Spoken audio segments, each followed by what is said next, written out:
Hello friends, last எபிசோட்ல ஜின்ஹி சங்மினோட உயிரை காப்பாத்திருப்பாங்க.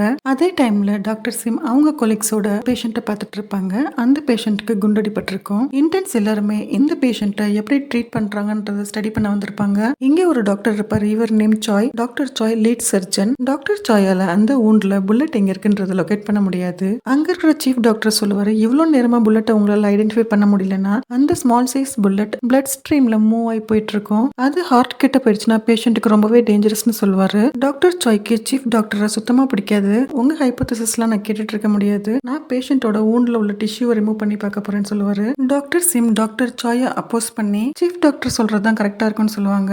Doctor சாய்க்கு யாரும் சப்போர்ட் பண்ணாததுனால பேஷண்ட்டை ஸ்கேன் பண்ணி பார்க்கும்போது டாக்டர் சாய் சொன்னதுதான் கரெக்டா இருக்கும். அங்க இருக்கிற டாக்டர்ஸ் எல்லாம் சீஃப் டாக்டருக்கு தேங்க் பண்ணுவாங்க. ஹாஸ்பிட்டல் டைரக்டரும் அங்கதான் இருப்பாரு. சீஃப் டாக்டரை பாராட்டுவாரு. எல்லாரும் அங்கிருந்து கிளம்பிடுவாங்க. நெக்ஸ்ட் எமர்ஜென்சி கேஸ்க்கு ப்ரிப்பேர் ஆக ஜின்ஹி தனியா உட்காந்து திரும்பவும் நான் என்னோட ரெஸ்பான்சிபிலிட்டியை உணராம ஹை வோல்டேஜ் அப்ளை பண்ணதுனால தான் சங்மினோட ஹார்ட் பீட்டே நின்று போச்சுன்னு அவங்களே பிளேம் பண்ணி ஃபீல் பண்ணிட்டு இருப்பாங்க. அந்த பக்கம் அந்த சீஃப் டாக்டர் ஜின்ஹியை பார்த்து, நீ தான் சங்மினோட உயிரே சேவ் பண்ணிருக்க, எதுக்காக உனைய நீயே பிளேம் பண்ணிட்டு இருக்க? நேத்து சங்மின் என்ன பார்த்து உன்னை ஃபயர் பண்ண சொன்னா, சோ நீ இவ்வளவுலாம் கில்ட்டியா ஃபீல் பண்ணணும்னு அவசியம் இல்லைன்னு சொல்லிட்டு போவாரு. சங்மினுக்கு இப்பதான் கான்சியஸ் வரும். அதை பாக்குற இன்டென்ஸ் எல்லாருமே கொஞ்சம் ரிலீஃபா ஹாப்பியா ஃபீல் பண்ணுவாங்க. சங்மின் எந்திரிச்ச உடனே ஜின்ஹிட்ட, எந்த வேலை செஞ்சாலும் முட்டாள்தனமா தான் செய்வியா, என் உயிரே எடுக்க பார்த்திருக்க, டிஃபைபிரிலேட்டர் கூட ஒழுங்கா யூஸ் பண்ண தெரியாதுன்னு சொல்லும்போது ஜின்ஹி இந்த டைம் அமைதியை எதையும் கேட்டு போற மாதிரி இல்ல, நான் உன்னோட உயிரையே காப்பாத்திருக்கேன், அதுக்காக நீ எனக்கு தேங்க் தான் பண்ணணும், அதை விட்டுட்டு திட்டிட்டு இருக்கேன்னு சொல்லும்போது சங்மினுக்கு கோவம் இன்னும் கொஞ்சம் அதிகமாயிரும். அந்த டைம்ல டாக்டர் லீ அண்ட் சோ அங்க வருவாங்க. சோ சங்மினோட கோவம் எல்லாம் அவங்க சைடு திரும்பிடும். சங்மின் ரெஸ்ட் எடுக்கிறதுக்கு அவர் ஃப்ரெண்ட் டாக்டர் கிம் ஹெல்ப் பண்ணுவாரு.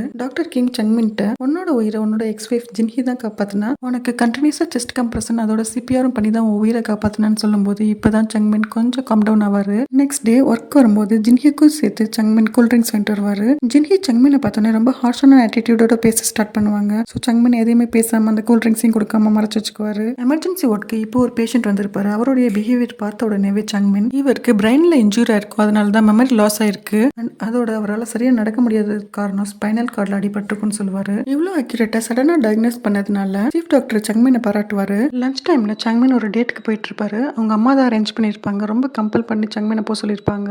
இந்த பொண்ணு பிரசிடென்ட்டோட பொண்ணு, நீ தேடிக்கிட்ட மாதிரி இல்லைன்னு அவருடைய ஃபெயில்டு மேரேஜ் பத்தி பேசினதுனால சங்மினுக்கும் டேட் அவாய்ட் பண்றதுக்கு எந்த சாய்ஸும் கிடைச்சிருக்காது. சங்மின் டேட்கான மீட்டிங் ஸ்பாட்டுக்கு போவாரு. அங்க போய் பார்த்தா அவங்க அம்மா ஏஜ்ல ஒரு லேடி இருப்பாங்க. நல்லா மேக்கப் போட்டு வந்த அந்த லேடியை பார்த்து சங்மின் ஷாக் ஆயிடுவாரு. ஜின்ஹி சாப்பிட்டுட்டு இருக்கும்போது அவங்க குரூப் இன்டர்ன் யூமி அங்க வந்து சங்மின் எங்கன்னு கேட்டுட்டு, உங்க ஸ்கின் என்ன இவ்வளோ டல்லா அன்அட்ராக்டிவா இருக்கு, உங்களுக்கு என்னோட ஏஜ் ரொம்ப அதிகம் இல்லைன்னு ஜின்ஹியை டீஸ் பண்ற மாதிரியுமே பேசிட்டு இருப்பாங்க. அதே டைம்ல இங்க சங்மின் அந்த லேடி கூட டைம் ஸ்பெண்ட் பண்ணிட்டு ரெண்டு பேரும் காஃபி ஷாப் வந்திருப்பாங்க. அப்ப அந்த லேடி அங்க ஒருத்தர் பார்ப்பாங்க. லாஸ்ட் அவர் கூட பிளைண்ட் டேட் போறதா இருந்திருப்பாங்க. பட் அவர் டேட்டுக்கு வந்திருக்க மாட்டாரு. இவங்க ரொம்ப நேரம் வெயிட் பண்ணி பார்த்திருப்பாங்க. பட் அவர் வரமாட்டேன்னு இன்ஃபார்ம் கூட பண்ணிருக்க மாட்டாரு. சோ ரொம்ப கோவத்துல அவர் மேல தண்ணி எடுத்து ஊத்திடுவாங்க. அவருமே ரொம்ப கோவத்துல, நீ 50 வயசுல 20 வயசு மாதிரி மேக்கப் போட்டு வர, நான்லாம் இதுக்கு உங்களோட டேட்க்கு வரணும்னு ரொம்ப ஹார்ஷா இன்சல்ட்டிங்கா பேசும்போது சங்மின் அங்க வந்து அந்த லேடிக்கு சப்போர்ட்டா ஸ்டாண்ட் பண்ணும்போது அவங்களுக்குமே சங்மின் மேல நல்ல அபிப்பிராயம் வரும். அதனால சங்மின்ட்டு, நான் பிரசிடென்ட்டோட பொண்ணு கிடையாது, அந்த பொண்ணு தான், அவளுக்கு இன்ட்ரெஸ்ட் இல்லாததுனால என்னைய இங்க வர சொன்னான்னு சொல்லி சாரி அண்ட் தேங்க்யூ சொல்லுவாங்க. சங்மினுமே ஓகே சொல்லிட்டு கிளம்பிடுவான். அதுக்கப்புறம் அவங்க பிரசிடென்ட் பொண்ணுக்கு கால் பண்ணுவாங்க. அது வேற யாரும் உள்ள இன்டர்ன் யூமி தான். பிளைண்ட் டேட்டுக்கு வந்த பையன் ரொம்பவே நல்ல டைப், நீ அவனை போய் என்ன ஏமாத்த வச்சுட்டு, அவன் ஒரு டாக்டர், அவன் நேம் சங்மின்னு சொல்லும்போது இப்பதான் யுமிக்கே தெரிய வருது அது சங்மின்னு. சோ கொஞ்சம் ரெக்ரெட்டா ஃபீல் பண்ணுவா. சீஃப் டாக்டர் இன்டர்ன் எல்லாம் கூப்பிட்டு அவங்கள ஒரு மைனர் சர்ஜரி பண்ண சொல்லுவாரு குறிப்பிட்ட டைமுக்குள்ள.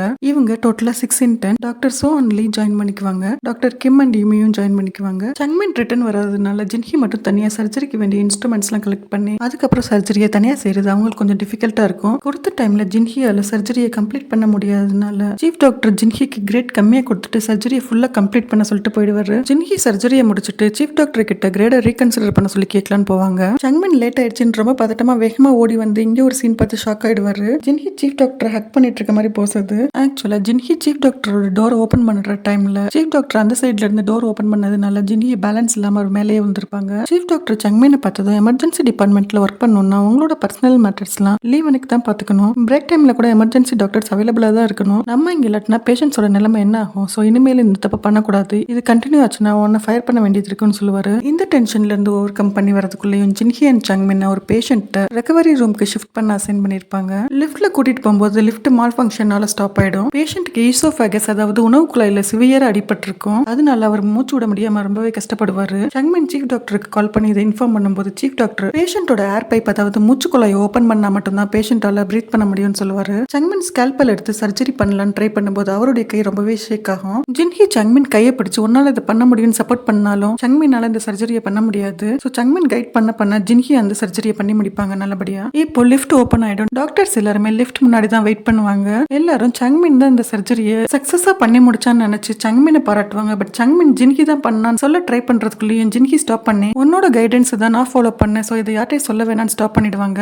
ஜின்ஹி வீட்டுக்கு கிளம்பும் போது சீஃப் டாக்டர் ஜின்ஹியை பார்த்து இந்த சர்ஜரியை நீ தான் பண்ண குட் அப்படின்னு சொல்லி பாராட்டுவாரு. சீஃப் டாக்டரோட அப்ரிசியேஷன் கிடைச்சதுனால ஜின்ஹிக்கு ரொம்ப கான்பிடென்ட்டா ஹாப்பியா ஃபீல் ஆகும். சங்மின் அவர் தங்கி இருக்கிற அபார்ட்மெண்ட்டுக்கு போகும்போது அதே அபார்ட்மெண்ட்ல தான் யுமியும் ஸ்டே பண்ணிருப்பாங்க. சோ ரெண்டு பேரும் மீட் பண்ணி சங்மின் ரூம்ல ட்ரிங்க் பண்ணிட்டு இருக்கும்போது யுமி சங்மின்ட்ட இன்னைக்கு உன்னோட டேட் எப்படி போச்சுன்னு கேட்கும்போது எனக்கு ஓவர் ஆட்டிடியூட் உள்ள பொண்ணை சுத்தமா பிடிக்காதுன்னு சொல்றது கேட்டு யுமி அந்த பொண்ணு நான் தான் ரிவீல் பண்ண மாட்டேன். அந்த டைம்ல சங்மினை பார்க்க அவங்க அம்மா வருவாங்க. சங்மின் அவங்க அம்மாவை கூட்டிட்டு உள்ள வந்து யுமியை இன்ட்ரோடியூஸ் பண்ணி வைக்கலான்னு பார்க்கும்போது அவங்க அம்மா யுமியை தப்பா அண்டர்ஸ்டாண்ட் பண்ணி அவளை திட்டி வெளியே அனுப்பிடுவாங்க. சங்மின் அவங்க அம்மா கிட்ட அவங்க என் கூட வேலை பார்க்குற இன்டர்ன் யுமி அவங்க கிட்ட ஏன் இவ்வளவு மிஸ்பிஹேவ் பண்றீங்கன்னு கேட்கும்போது தான் இந்த பேர் தான் பிரசிடென்ட்டோட பொண்ணோடதுன்னு போன்ல போட்டோ எடுத்து பார்க்கும்போது சங்மின் அம்மா ஷாக் ஆவாங்க. அதோட சங்மின் ஷாக் ஆவான். நம்ம கூடயே இருந்து சீட் பண்ணிட்டான்னு. நெக்ஸ்ட் டே சங்மின் யுமி பேசும்போது அவளை அவாய்ட் பண்ணுவான். இன்னைக்கு இன்டென்ஸ் எல்லாருமே ஆக்சிஜன் டியூபை எப்படி இன்சர்ட் பண்ணணும்னு பிராக்டிஸ் பண்ணிக்கணும் உங்களுக்குள்ளேயே அசிஸ்டன்ட் டாக்டர் சொல்லுவாரு. யுமி சங்மினோட பேர் பண்ண ட்ரை பண்ணுவாங்க. பட் சங்மின் இப்பயும் யுமியை அவாய்ட் பண்ணிடுவான். ஜின்ஹி சங்மின் நோஸ்ல டியூபை இன்சர்ட் பண்ணும்போது சங்மினோட ஃபேஸ் ரியாக்ஷன் பார்த்து ஜின்ஹி ரொம்ப பிரைட்டா சிரிச்சிட்டு இருப்பான். இதை பார்க்குற யுமிக்கு ரொம்பவே ஜெலஸா ஃபீல் ஆகும். சோ பிராக்டிஸ் செஷன் முடிஞ்ச உடனேவே சங்மின்ட்ட போய் அப்பாலஜி கேட்பாங்க. சங்மினுமே யுமியுடைய அப்பாலஜியை அக்செப்ட் பண்ணிக்குவாரு. சங்மினை சீஃப் டாக்டர் கூப்பிட்டு விட்டு இந்த சர்ஜரி நீ பண்ணல, ஜின்ஹி கிடைக்க வேண்டிய அப்ரிசியேஷன் எதுக்காக நீ வாங்கிக்கிறேன்னு நல்லா திட்டி விடுவாரு. சங்மின் ஆக்சுவலா சொல்லதான் ட்ரை பண்ணிருப்பாரு. பட் ஜின்ஹி தான் வேணான்னு சொல்லிருப்பாங்க. இதனால ரொம்பவே டிசப்பாயிண்ட் ஆகி நடந்து வரும்போது ஜின்ஹியை பாக்குற சங்மின் ரொம்பவே கோவமா என்ன யார்ட்டையும் சொல்ல வேணாம்னு சொல்லிட்டு நீ போய் எல்லாத்தையும் சொல்லிட்டு இருக்கேன்னு கோவப்படுவாரு. சீஃப் டாக்டர் அண்ட் நர்ஸ் பேசுறது கேட்ட ஜின்ஹி அவங்க பின்னாடியே போய் என்னன்னு பாப்பாங்க. ஆக்சுவலா அவங்க சர்ஜரி பண்ண அந்த பேஷண்ட் இறந்திருப்பாரு. இதை பாக்குற ஜின்ஹி ரொம்பவே பிரேக் டவுன் ஆகி அழ ஆரம்பிச்சிடுவாங்க. தனியா உட்காந்து ரொம்ப கில்ட்டியா ஃபீல் பண்ணிட்டு இருக்க ஜின்ஹியை பாக்குற சங்மின் அவருக்கு அவங்களோட எக்ஸ் வைஃபோட ஃபீலிங்ஸ் நல்லாவே புரியும். சோ அவங்கள கன்சோல் பண்றதுக்கு அவங்க கிட்ட போகும்போது ஜின்ஹி அவரை அவாய்ட் பண்ணிட்டு போக ட்ரை பண்ணுவாங்க. சங்மின் ஜின்ஹிட்ட இந்த ரியாலிட்டியை ஃபேஸ் பண்ண நம்ம அவருக்கு பண்ண சர்ஜரி எமர்ஜென்சி சிச்சுவேஷன்ல பண்ணது, அதை நம்ம கரெக்டா தான் பண்ணோம். பேஷண்ட் டெத்துக்கு நம்ம பண்ண சர்ஜரி ஃபால்ட்டா இருக்காது. அதுக்கப்புறம் சர்ஜரி பிரைமரி டாக்டர் தான் பண்ணிருப்பாரு. கண்டிப்பா அவரோட சர்ஜிக்கல் ஒர்க்ல தான் ஏதாவது எரர் இருந்திருக்கும். ஆக்சுவலா எல்லாரும் நான் தானே சர்ஜரி பண்ண நினைச்சிட்டு இருக்காங்க. சோ இந்த கேஸோட ரெஸ்பான்சிபிலிட்டியை நானே எடுத்துக்கிறேன். ஜின்ஹியை கம்ஃபர்ட் பண்ணிட்டு ஸ்ட்ரைட்டா சீஃப் டாக்டர் கிட்ட போய் இந்த கேஸோட முழு பொறுப்பை நானே எடுத்துக்கிறேன்னு சொல்லும்போது சீஃப் டாக்டர் எனக்கு என்னோட இன்டர்ன் ஒர்க் பத்தி நல்லா தெரியும், இதுல உன்னோட மிஸ்டேக் இருக்காது, பிரைமரி டாக்டர் எரரா தான் இருக்கும், நான் ஃபேஸ் பண்ணிக்கிறேன்னு சொல்லுவாரு. ஹாஸ்பிட்டல்ல மீட்டிங் அரேஞ்ச் பண்ணிருவாங்க. இதுக்கான எக்ஸ்பிளனேஷன் கொடுக்க சொல்லி சீஃப் டாக்டர் தான் அங்க எக்ஸ்பிளனேஷன் கொடுத்துட்டு இருப்பாரு. அவரோட சின்சியரிட்டி அண்ட் ஸ்கில் அங்க இருக்கிற எல்லா டாக்டர்ஸ்க்குமே தெரியும். சோ யாருமே கொஸ்டின் ரைஸ் பண்ண மாட்டாங்க. பட் அங்க இருக்கிற டாக்டர் சாய் மட்டும் கொஸ்டின் ரைஸ் பண்ணி உங்க இன்டர்ன் வந்து எக்ஸ்பிளனேஷன் கொடுத்தாதான் கரெக்டா இருக்கும்னு சொல்லுவாரு. ஜின்ஹி ரொம்ப தயக்கத்தோட மெதுவா நடந்து வருவாங்க. பட் அவங்க போடியம் போறதுக்குள்ளயும் சங்மின் வேகமா வந்து மைக் எடுத்து இதுக்கான ரெஸ்பான்சிபிலிட்டி நான் எடுத்துக்கிறேன் அப்படின்னு சொல்லுவாரு. ஜின்ஹி அவருக்கு அகேன்ஸ்டா இல்ல இந்த சர்ஜரியை நான் தான் பண்ணேன், சோ நான் ரெஸ்பான்சிபிலிட்டி எடுத்துக்கிறேன்னு சொல்லுவாங்க. இவங்க ரெண்டு பேரும் பேசுறது கேட்டு ஹாஸ்பிட்டல் டைரக்டர் எமர்ஜென்சி டிபார்ட்மெண்ட் தான் இதுக்கு ரெஸ்பான்சிபிள், சோ உங்க டிபார்ட்மெண்ட் டிசிப்ளினரி ஆக்ஷன் ஃபேஸ் பண்ணணும்னு சொல்லுவாரு. மீட்டிங் முடிஞ்சதும் வெளியில டாக்டர் சாயோட பிரைமரி டாக்டர் பேசிக்கிட்டு இருப்பாரு. ஆக்சுவலா பிரைமரி டாக்டருடைய சர்ஜிக்கல் எரர் தான் பேஷண்ட் டெத்துக்கு காஸ். சீஃப் டாக்டர் ஒரு இக்கட்டான சூழ்நிலை கொண்டு போறதுக்காக தான் டாக்டர் சாய் பிரைமரி டாக்டருக்கு ஹெல்ப் பண்ணிட்டு இருப்பாரு. சீஃப் டாக்டர் சங்மின் ஜின்ஹி மேல ரொம்பவே கோவத்துல இருப்பாரு. உங்களோட காம்பிடன்சியை ப்ரூவ் பண்ண சொன்னா நீங்க வந்து ரெஸ்பான்சிபிலிட்டி எடுத்துட்டு இருக்கீங்கன்னு ரெண்டு பேரும் தலையை சேர்த்து வச்சு முட்டி விட்டுருவாரு. இதுக்கப்புறம் என்ன நடக்குதுன்னு நான் நெக்ஸ்ட் வீடியோல வந்து சொல்றேன். தேங்க்யூ.